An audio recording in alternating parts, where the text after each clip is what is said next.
Road में क़ौमी ईद मोहब्बत जा गुल मोहब्बत जो गरजानियूं सॼी सिंध में, पर उन सिंध में न पर दुनिया के आलम में, दुनिया के इताद में, दुनिया के महज़ूज़ घरनि में या दुनिया के स्टेट में जाते जाते सिंधी रहनि था। हीअ सकाबत जहाड़ो जेको आहे उहो बुलंदीअ सां पंहिंजे इताद सां मल्हाइजे थो। अॼु असीं ग़ुलाम क़ौम पंहिंजी ग़ुलाम सकाबत मल्हाए पई। रहबर सिंध साईं GM सैयद जे करे हीअ सकाबत असांखे मिली। उहो रहबर असां वटि जंहिंजी असांखे तकलीफ़ कई न हुई, का ख़बर न हुई, उहो रहबर साईं GM सैयद हुयो जंहिं असांखे सिंधी क़ौम जो दर्जो ॾिनो। उहो लतीफ़ हुयो जंहिं असांखे ॿोलीअ जी सुञाणप पैकता ॾिनी। अॼु असां जेको पार्टीअ तरफ़ां काल्ह जेको फ़ैसिलो थियो सिंध सफ़ा तरफ़ां, पोइ असां हिकिड़ा मौक़िफ़ रखिया हुया, 3 नुक़्ता रखिया हुया। उनजे अंदरि पहिरियों नुक़्तो असांजो इहो त दारिया सिंध छॾे वञो, धरती असांजी माउ आहे।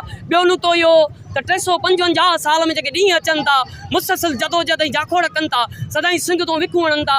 अॼु उहे पोट कयूं मोगाई हुजे, अयूब कांगड़ो हुजे, फ़कीर रजात गाओ हुजे, या अलावदा जो महर हुजे, आकिब चांडियो हुजे, समूह समेत धरतीअ जा पुट खंभे गुम कया वञनि था।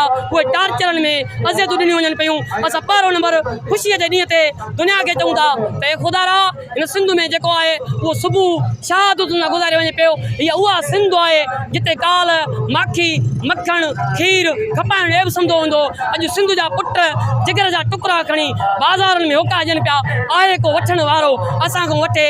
उहा सिंध जेके पंहिंजे नगनि ऐं तंगनि जी वापसी जा सौदा दौलत दरिया ख़ान अरबन सां सदाईं कया। या दो सुमरो हुजे पंहिंजे भाउ जो कंधु भञी उन मोहम्मद बिन कासिम जो अलाउद्दीन खिलजी खे वापसी कराई, रजीत सिंह ते वापसी कराई, या रजीत सिंह जो रज़न औलाद हुजे, या अलाउद्दीन खिलजी हुजे, समूरनि जी वापसी थी। अॼु उहा वेड़ जा जेके तरीक़ा आहिनि समूरा सिंध में रहिया आहिनि। उन जे करे असांजी जागरप आहे, असांजी ॿोली, असांजी मज़बूत सकावत इन जे करे ज़िंदा आहियूं।